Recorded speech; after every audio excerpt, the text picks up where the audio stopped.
Hello, everyone. Welcome to the very first edition of Spirit Matters. So happy to have you with us. So excited about starting this brand new show coming to you on Channel 9 and also WJOP LP Newburyport, FM 96.3.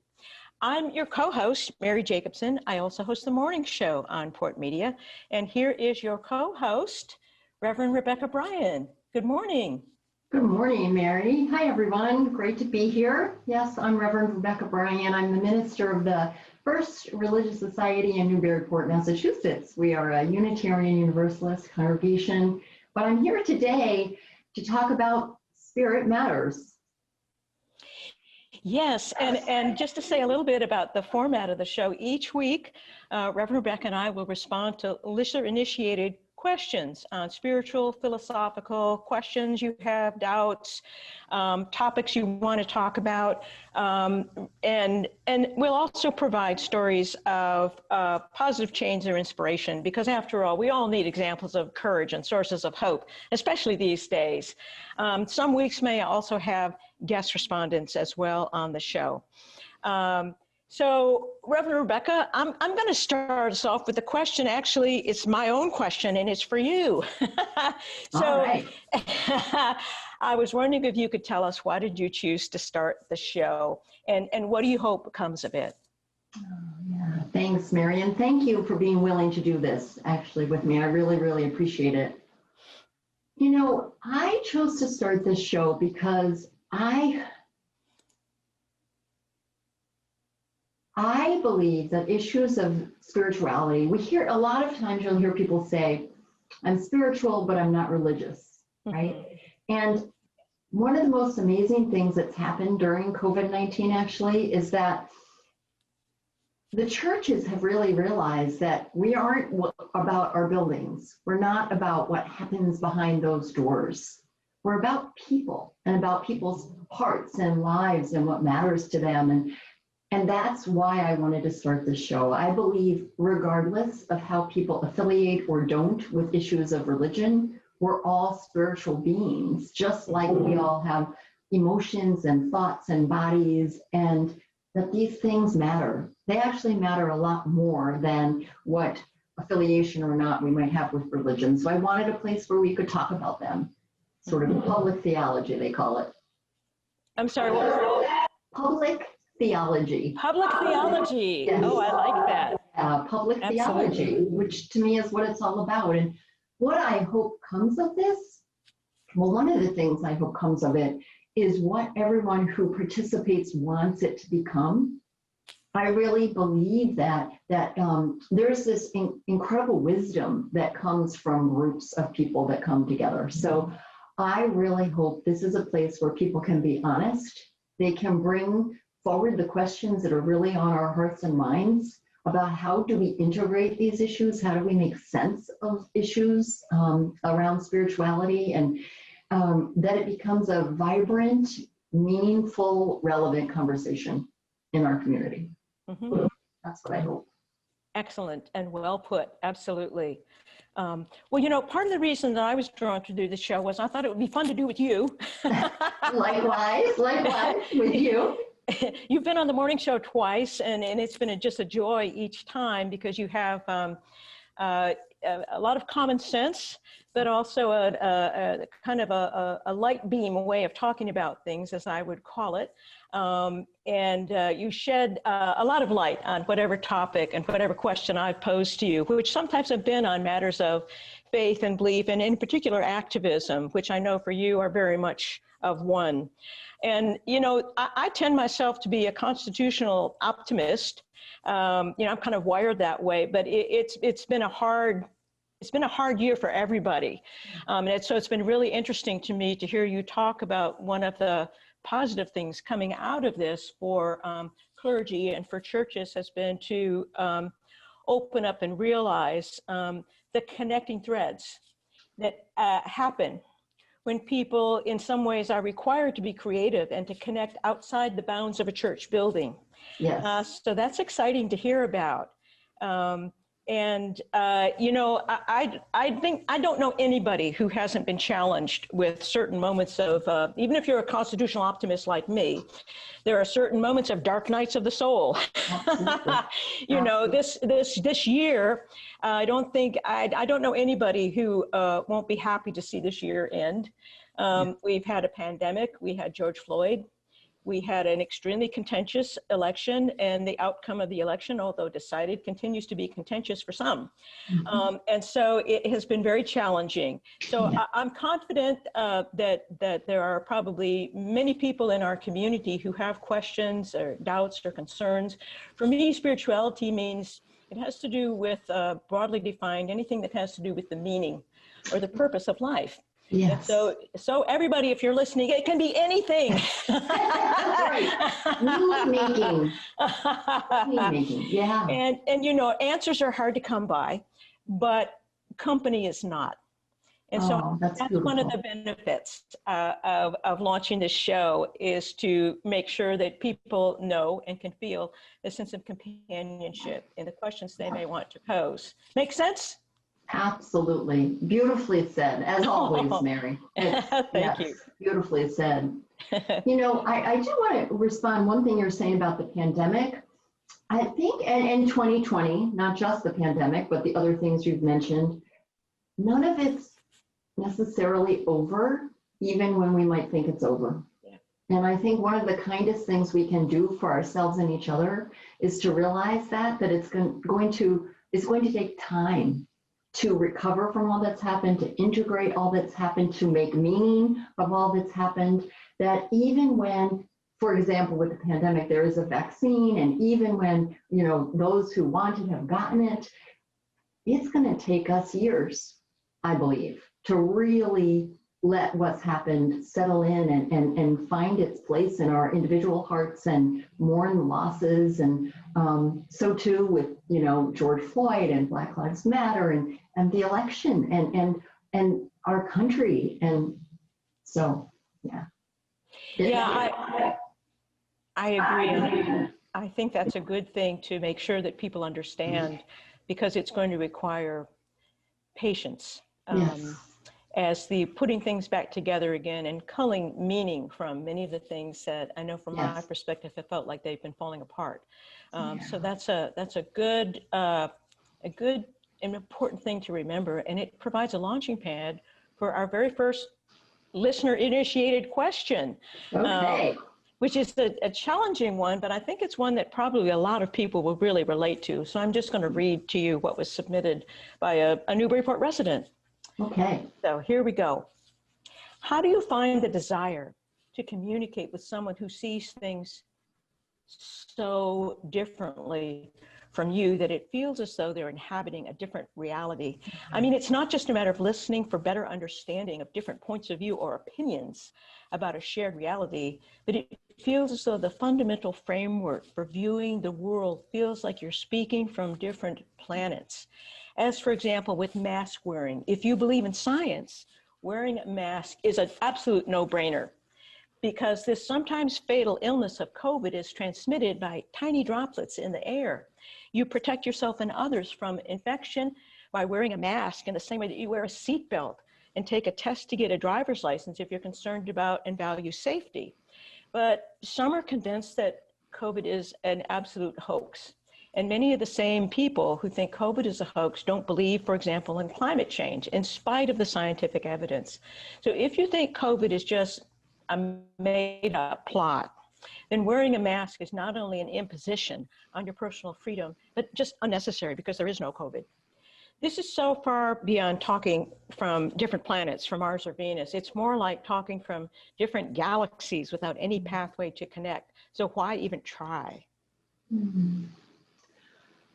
Well, yes, Mary. I mean, first of all, I know a lot of people are feeling this way, regardless of which galaxy you might feel that you're in. And I just want to start by saying I believe that the amount of distress and anxiety and upset that it causes people actually indicates to us how much we care. That in fact, our deep for some, despair and strong emotions actually are about that we really do care so much. But you know, you won't be surprised, I've gotten asked this question in various ways, but the same core question a lot, right? And I've thought a lot about it, and here's where I land with this. For me, I truly have to base it about my values and not about being right or about an emotional response.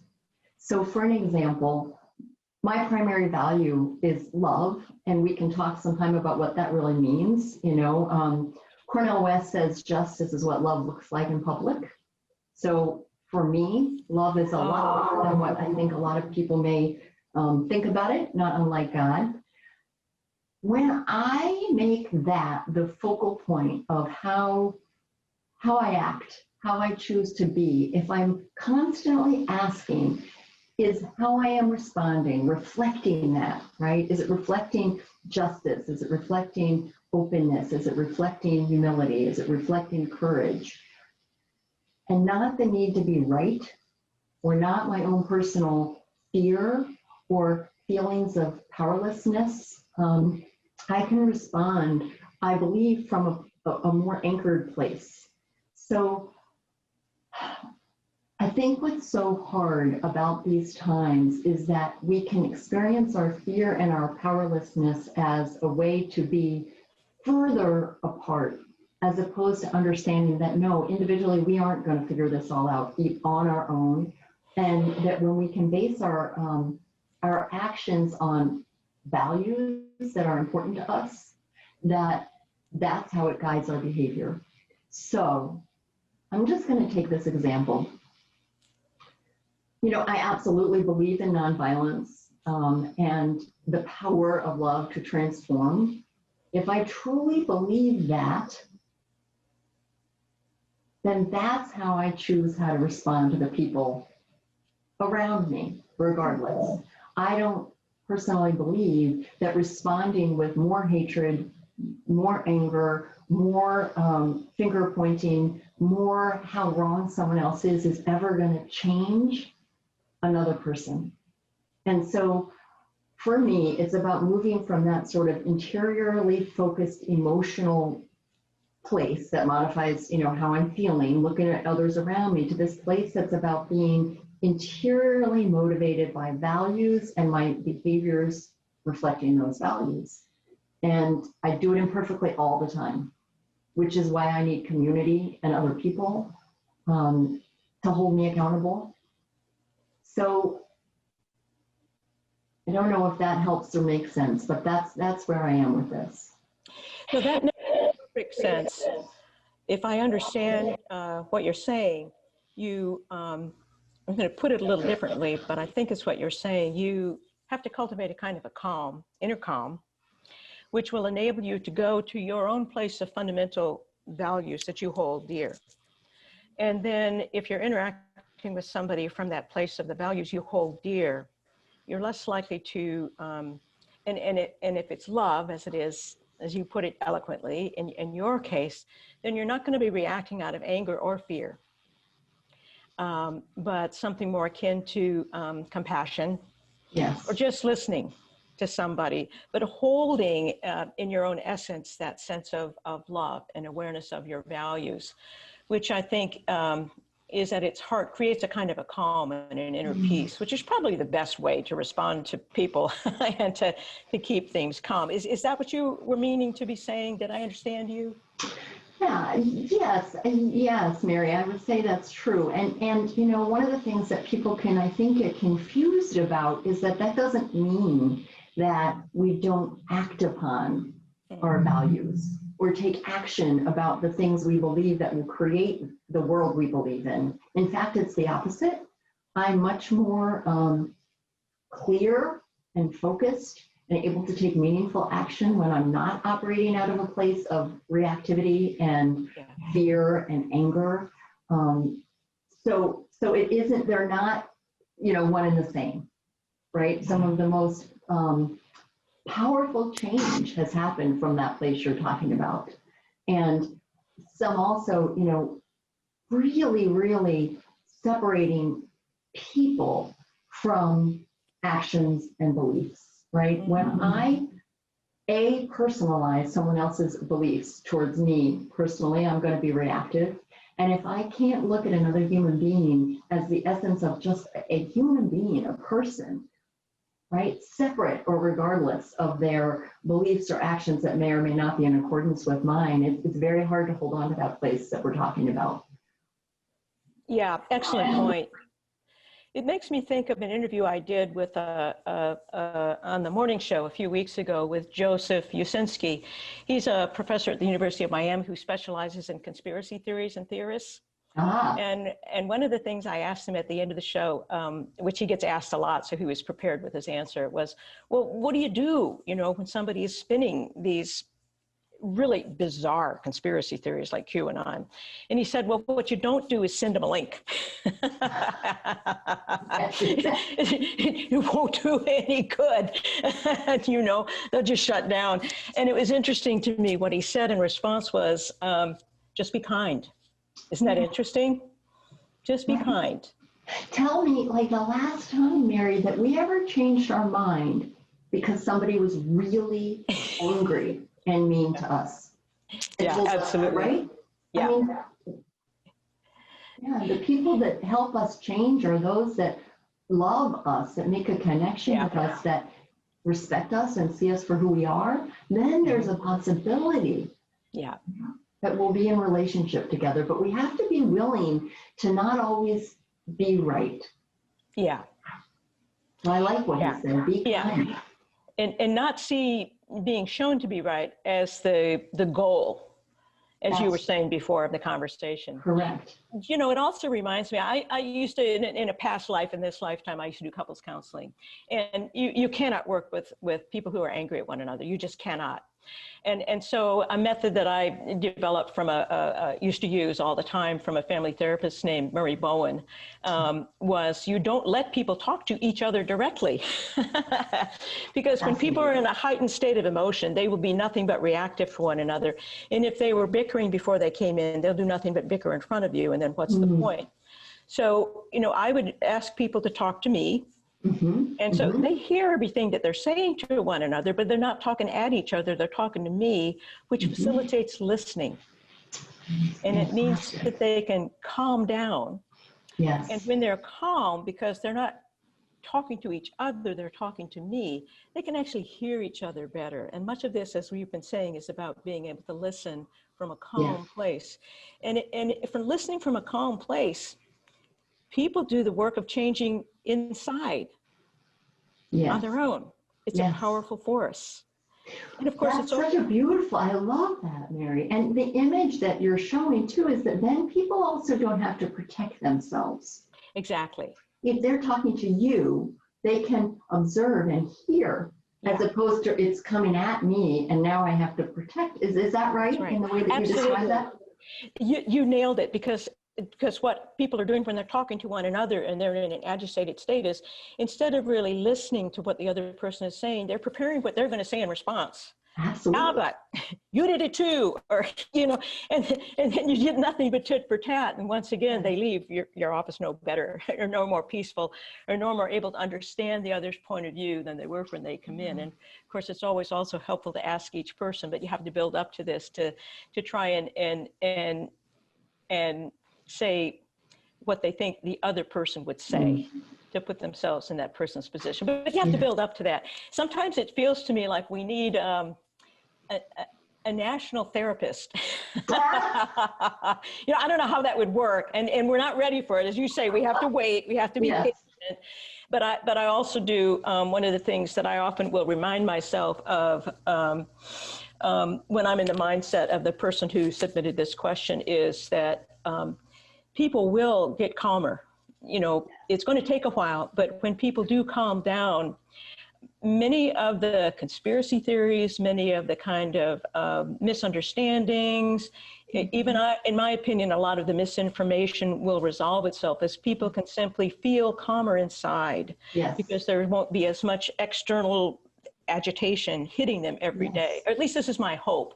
Yes. I read an article in the Washington Post by somebody who had been very engaged in QAnon for some time. And he was, he was ashamed at this point, but willing to share the story about how he got over QAnon because he thought it would help people. And he said when he became engaged with QAnon, it just took over his brain. He talked about it as like an addiction.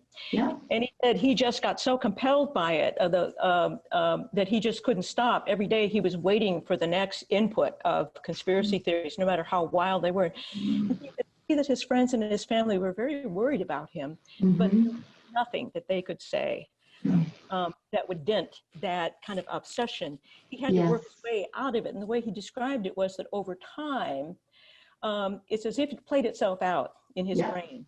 And as it played itself out, he was able himself to pull back from the obsession to what had become an addiction. It was like he created his own 12-step program. Now he looked back on the time with some wonder, not more than a small amount of shame about the places he had gone to internally with it.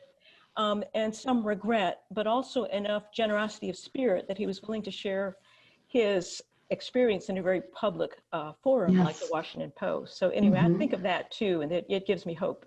Yes. And what a brave person. And we need brave people like that, right? I mean, any of us who think we've don't have our own stories or have it all together or all figured out, that doesn't help. And I think a lot, what you're talking about makes me think a lot about, I feel as though our world, the United States, is filled just with trauma upon trauma upon trauma upon trauma. And we know that people who are in trauma and recovering from trauma they are in a reactive state. They are in a state of fear-based fight, flight. And I love what you're saying about allowing things and trusting that things truly will settle. And it takes us back to that place of patience that you were talking about, just recognizing, I do believe, my constitutional optimism brings me to a place of believing there will be healing. There really will be. It's hard because we don't know exactly when, because it's going to, as you were saying before, take a while, but I do believe that it will be there. Yes. But talking about courage brings us to another question that I have for you. You launched an excellent video called Hate Has No Port Here. And everybody, if you haven't seen it, you can find it on at ncmhub.org. Go to YouTube and search for Hate Has No Port Here. It's short, but it's absolutely charming and also very effective. And so I wanted to talk to you about what prompted you to launch this significant video. Yeah. Well, so thank you, Mary. First of all, it wasn't me, it was we, and that is one of my philosophies of change, by the way. As long as I think it's I, or you think it's you, it's we.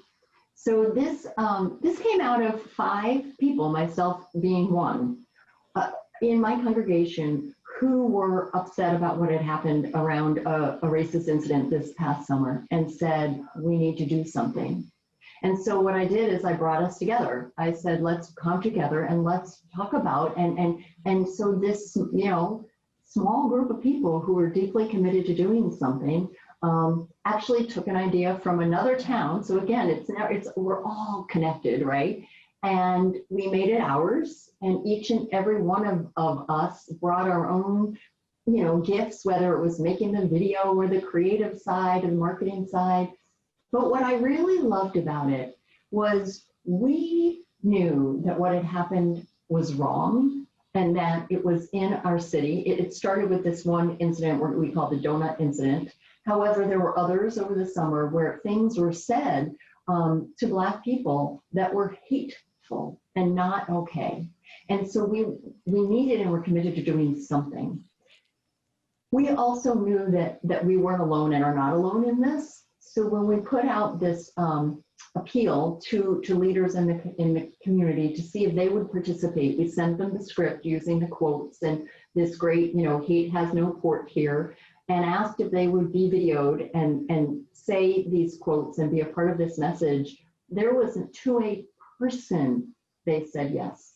There was not one person who declined, didn't answer, every person. And talk about coming across differences, by the way, you know, it didn't matter what religion the faith leader was in or what political party the elected official was in or any of that, right? What mattered was we share a belief that here in Newburyport and the area, there is no room for hate. And so it was a beautiful experience of a small group of people determined to do something, realizing it's the we, not the I, reaching out across differences to say, do you believe this? And then people coming together. And so, yeah. Yeah, that's a great story about the power of community when you funnel people's energies together. And it's also a great segue to a story that I wanted to share. I mentioned that each week we would share stories of positive change or sources of hope. And I read a story in the Washington Post that just charmed me. So it has to do with Black Santas in Little Rock. And an African-American family named Kennedy had a big towering black Santa on their front yard. They had it there for 3 years. It was surrounded by little twinkling white lights and a big sign that said joy. And yeah, isn't that great? That's great. But this year, their joy was dim when, after putting up the Black Santa, they got an anonymous racist hate letter attacking them for having a Black Santa when Santa is really supposed to be white, and demanding that they take the Santa down. So the Kennedy family was understandably extremely upset about this, and they immediately contacted the police and the Postal Service. And also the neighborhood where they live is called Lakewood, the Lakewood Property Owners Association, because the letter had been sent in an envelope that had a property association return address pasted onto it. And so the association president, when he found out about it, immediately reassured the Kennedys that it had not come from anyone there, and they were very concerned and deeply upset themselves to hear about what had happened to the Kennedys. So as word began to spread of the letter's existence, more and more people sent messages of support to the Kennedys. And then something magical happened. And you may be able to guess what happened, but Black Santas started popping up in almost every lawn in Lakewood. Ah!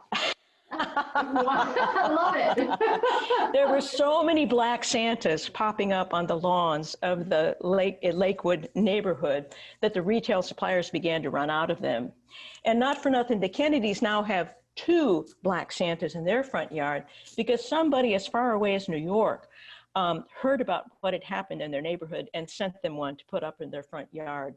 So a story ended by the Kennedys saying that every year now, when they put up their 2 Black Santas, it'll have extra meaning. And I want to read what the father in this family, Chris Kennedy, said. He said that at the end of the day, what was meant for evil was flipped for good. We're showing that we're truly better together and united as one. So I thought that was just a charming and also a powerful story. And it reminds me of the story you told about the video you put together, because I don't know, sometimes it feels like people need a funnel for their goodness. Yes. You know, it's terrible that this happened to this family, but it was wonderful that it provided this family, which was feeling alone with this. And it so often happens when there's an insult or an injury or a racist incident. It happens because I think people who engage in this kind of behavior are cowardly, and they often do it with just one person there, so they isolate them. And so instead of leaving the Kennedy family to feel as though they were isolated and alone with this, they were able to, first of all, give them credit for communicating about it, and that gave people in their neighborhood the opportunity to flip it for good, as he said. I love it. Great story, isn't it? Great story. I really love that. Thank you for sharing that, Mary. Well, I have one more that I wanted to share because it's local. It has to do with Amesbury, and you may have read about this in the Daily News, but I just love this idea because it's a convergence of goods.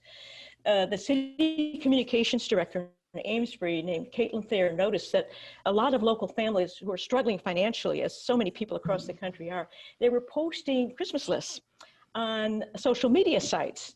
And so Thayer approached their Amesbury's business economic adjustment team, which offered local retail merchants the chance to host a wish list from among their store's items. So shoppers who wish to participate in the store can now buy something that's on a wish list that's posted at the retail outlet. And then families can come in and pick them up. Isn't that brilliant? That's brilliant. And so the article, this was a few days ago in the Daily News, they had two retailers, Hedgehog General Store and Paws Pet Boutique, but they were expecting many other retailers to join. And I'm sure that probably now that it's gotten some media coverage, they will. But I love this idea because to me, it's like a Frank Capra film, you know? Yes. You can just see Jimmy Stewart coming out and saying, I've got it, I've got it. That's right. You know, I know what we can do. Right? Yes, that's right, community. It's powerful. Yes. And you know that every time a wish fulfilled, an angel gets its wings. Don't you just know that? I sure do. Yes. Yes. And anybody who wants to know more about that can just Google Amesbury's Make-A-Wish List program, and I'm sure you'll get more information. Well, Reverend Rebecca, I'm wondering, we talked about possibly ending the show with an inspirational thought. Yes. And I wonder if you have something for us. I sure do. I do. I love this. I love this because, first of all, I want to thank everyone who's joined us, and I hope that you become a loyal participant, right? And so, yes, ending with a thought, something that we can take with us. And I'm going to go back to the quote that I had mentioned earlier, Mary, Cornel West's quote. So Cornel West says, justice is what love looks like in public. And in fact, so many of the stories we're telling today, right? The hate has no port, and the story of the Kennedys and the story of in Amesbury, I mean, that's what it's about. And so he also says, if you look up the talk at Howard University where that quote comes from, Cornel West talks about love being unarmed truth and unapologetic love. So I think the quote I'd like to leave us with is, and the thought is, how is it that I am participating in love, showing up in the public as justice? Right? And not to underestimate the small things. It doesn't have to, I think something that can often get in our way is thinking it has to be so big, right? Yeah. And is it, Mother Teresa always said, right? It's not. It's the small acts with great love. So that's the challenge I leave us all with. How can we bring our love into the public and to help create justice? That's an excellent challenge, well phrased. Well, that's it for today, everybody. Please join us on our next new episode, which will be the second Saturday of January. That's the 9th of January. Your questions and your discussion topics or inspirational stories you may have are more than welcome. So please email those to spiritmattersnewburyport@gmail.com, spiritmattersnewburyport@gmail.com. And if you prefer, your name, of course, will be kept confidential. After broadcast, Spirit Matters will replay on Channel 8 on Monday at noon and again on Wednesday at 9 p.m. It'll also be available on Port Media's YouTube channel, www.ncmhub.org. Just click on the YouTube icon and look for the playlist for Spirit Matters. You'll also find it on the SoundCloud. Click on the cloud icon at ncmhub.org. And it'll also be on demand at www.ncmhub.org/share. That's the word share, S-H-A-R-E. Click on channel 8 or 9 and then video on demand. Thank you so much, everybody. Thank you, Reverend Rebecca. Thank you. Thank you, Mary. See you next month. Okay. You bet. Take care now. Bye, everybody. Bye, everyone.